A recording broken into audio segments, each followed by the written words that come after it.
Hello, folks. We finally made it. A little bit late, but we finally made it. So, any of you that are sitting and waiting and hoping for us to be on right at 8 o'clock, so we'll see how it's going to go. Right? So it's been a pretty fun and entertaining weekend, but we've had a lot of things going on. Got so many things going on with the children that I've pulled my hair out. I look like Tiffany Thursday morning. Right? Something like that.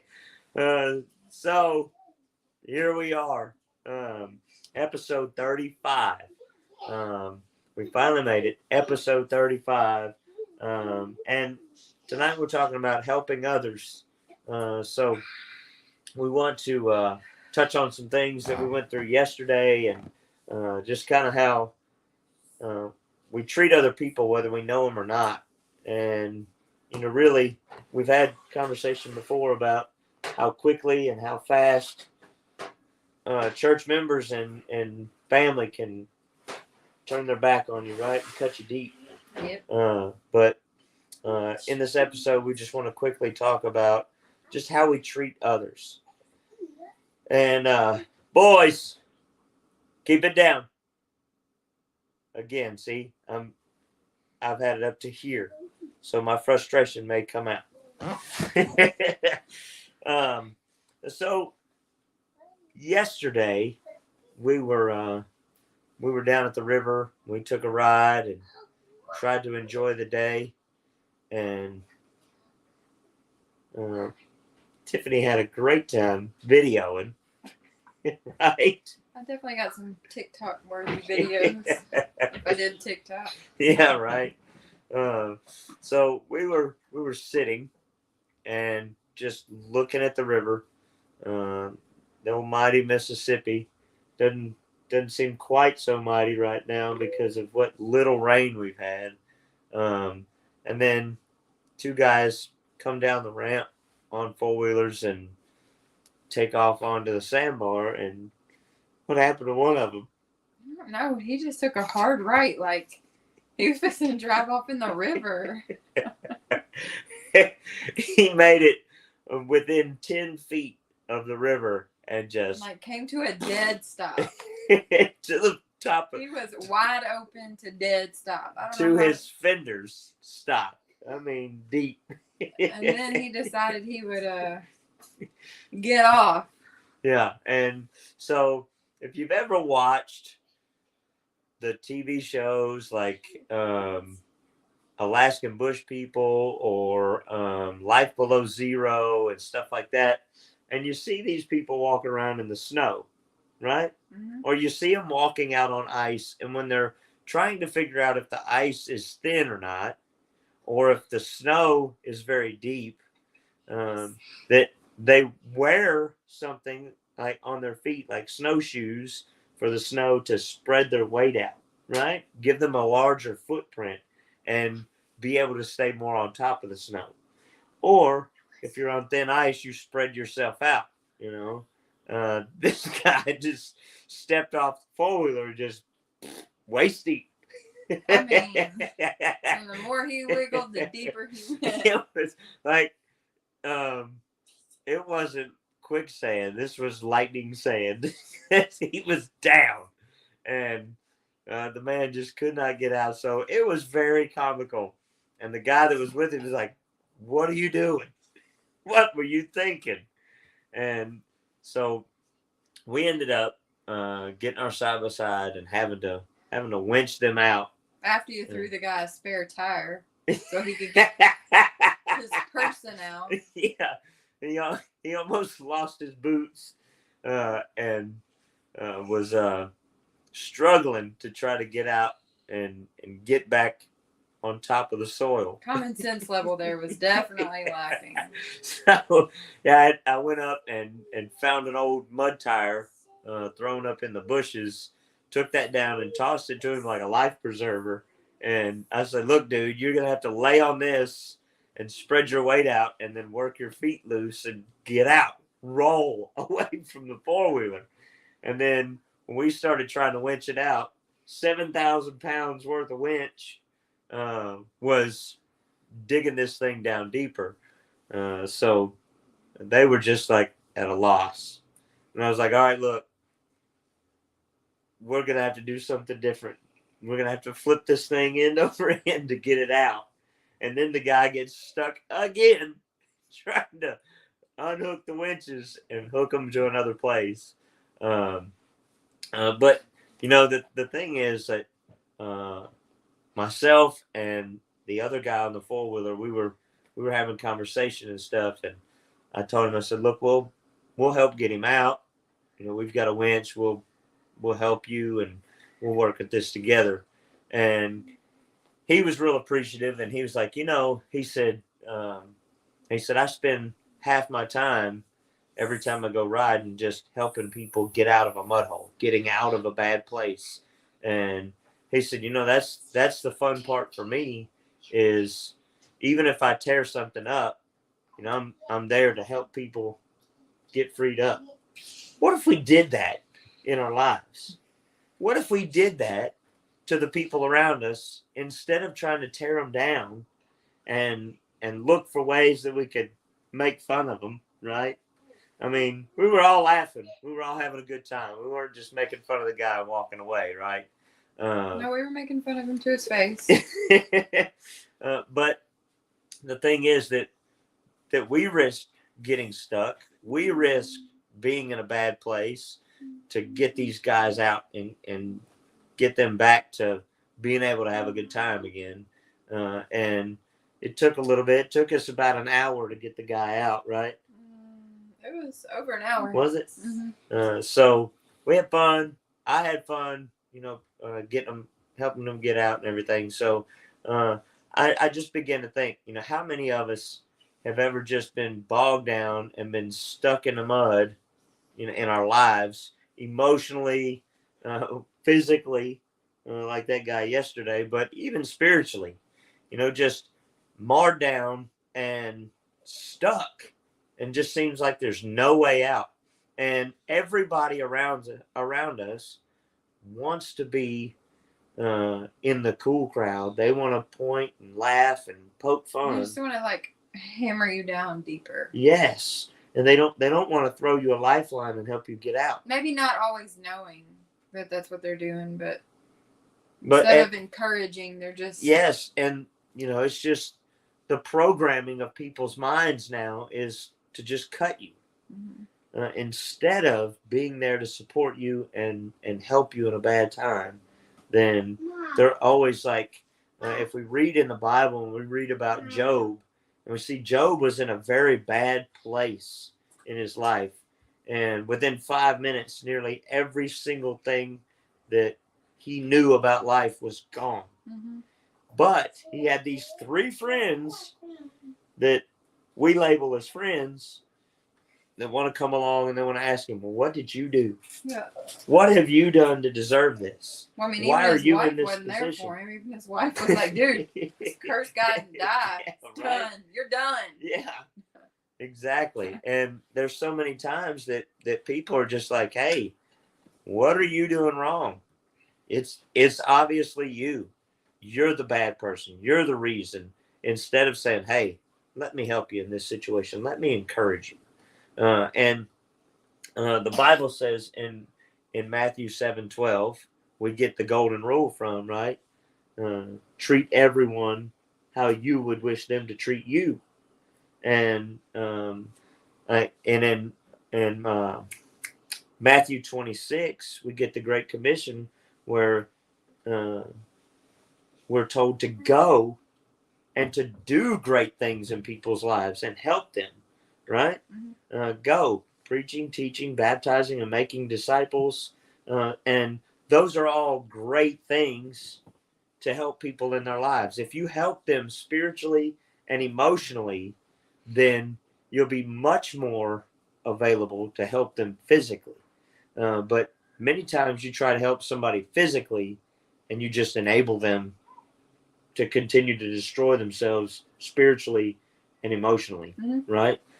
Because you've always been the handout, and that's not what I'm talking about. And also, you got to think too, though, because I got to think about like our kids, our teenagers, and one of them's currently looking at me, but are struggling lately. Like it's partly, I feel like it's partly our fault because we give them too much trust. Maybe we give them too much. I don't know. Trust is the only word I can think of it, and they tend to screw it up. So we've kind of tightened the reins a little bit. Oh, now they hate us. And now we're all of a sudden we're the bad evil. guys. But I feel like later down the road, and they'll appreciate it. Like, so what I'm trying to get at is help is not always going to be accepted in a positive way at the time. Right. So you got to think, I mean, you got to think about that ahead of time. When I help this person, they may hate me for it at the time, but they'll appreciate it later. I'm definitely not trying to bring you into the mind frame or the mindset of always giving somebody the way out, always giving someone the handout. No. You know, because there's a lot of people that will use and abuse your help. Yeah. And, you know, you got to tell them, you got to be that friend, and you got to be honest with them and say, hey, look, I've helped you this time and this time, or, you know, whatever your limit. There comes a time in that kind of help that you're enabling. You're not yes, helping, you're enabling. Right. There's and that's not what I'm talking about. I'm not talking about everybody that needs help. You go give them money, because most times I would really keep that for the chicken. Suggest that 95 to 99% of the time, if you give someone money, they're gonna use it wrong. They're gonna use it incorrectly, and it will enable them to make bad choices again. So you got to be that friend that meets them in that place. Maybe they don't want it, because discipline at the time is not necessarily wanted, but then later on down the road, they think, well, wait a minute, this person really did me a solid. Sometimes on the outside looking in, you can see, like this one situation that I'm thinking of, you can, like, everybody can see that it's not healthy. But the people involved can't see that it's not healthy. So, what do you do in those situations? Sometimes you just got to pray about it and keep your mouth shut until the right time. Listen. A lot of times you just have to listen, because they already have the answer, and they're able to tell you the answer, but they need you to listen so that they can repeat it several times. And then you're not necessarily the bad guy, but then you say, well, wait a minute, you just said this, you know, so if you're saying this and you're in this situation, then here's your answer. And you said those words, not me. Right. So you can't blame me for being hard on you, or use me as an excuse when things are out of place or not comfortable. You know, everybody wants the solution to their problem with the least amount of effort, right? And, you know, our lives are filled with problems that take a lot of effort. And, you know, there's very few people that are willing to put forth any effort to anything. We see that in our culture. We see that in America. Yep. Nobody wants to put any effort into anything anymore. They want to just sit and have everything given to them. You know, America used to be the land of opportunity. Well, it still is. It's still the land of opportunity, but nobody wants to go out and take it. Right. They just want it given. Because we've been a society of enablers for so long, to baby everybody and to put them into a place where they have to make no effort and they have to make no choice for themselves. And we begin to be the ones, those of us that work are the ones that are working and bearing the load for everybody else. So yes, there is a fine line of helping someone and enabling them, but this is all our opinion. This is all our way of doing things. So if you don't like the information, don't use it. Yeah. Right. And so it is what it is. But the main thing is, don't get upset about the people that are trying to help you because you're crying out for help. There's lots of us that need help, and lots of people that will be so terrified to ask for help. And when somebody does try to offer a kind word, just snap at them, right? Because you're not in a good place. So this is part of my point, that if you're helping somebody and they snap at you, don't get offended. Stop being offended by everything. They're in a bad situation. Yes, they're probably going to snap. Yes, they're probably going to say something that they can't take back. But it's not necessarily you that they have a problem with.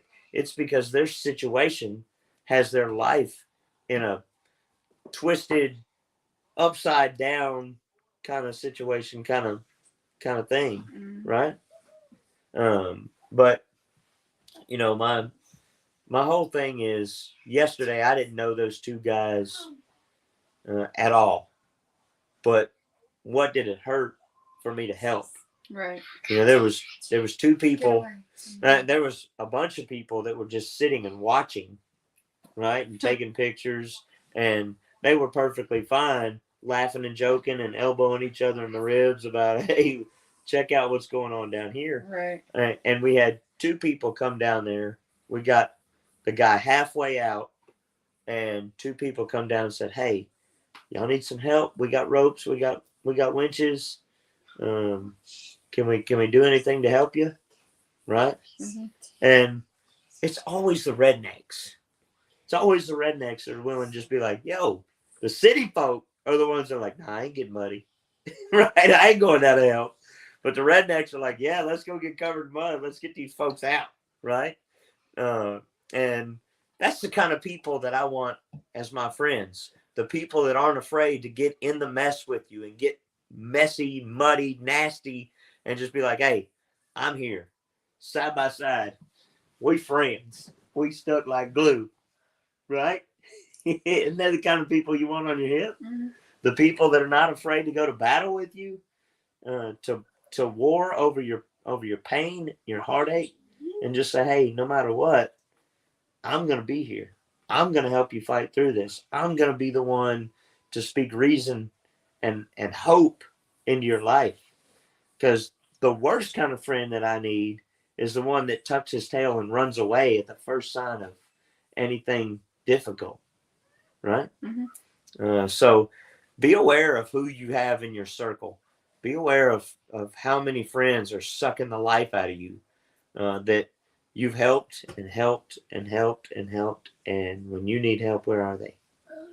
Right? We had a little bit of this conversation several episodes ago where we were talking about the relationships that you have.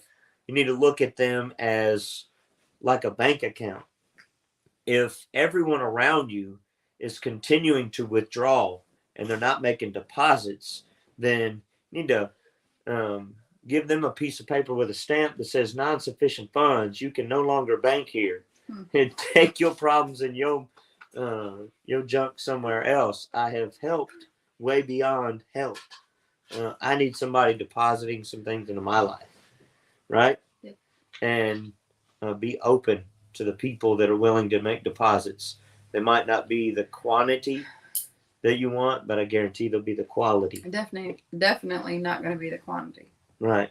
But the better friends group you have, it may, in my opinion, your friends group getting better may have to be fewer, because 90% of the people that say they're your friend will run away and hide at the first sign of struggle and difficulty. So think about who you have, who's surrounding you, and think about the people that are leeching on you, the people that are constantly withdrawing. Right? Yep. So I want folks to deposit some things in my life. Yes, they're going to make withdrawals, and maybe sometimes they make a little more withdrawal than others. But when they do make a deposit, it's going to be a good one.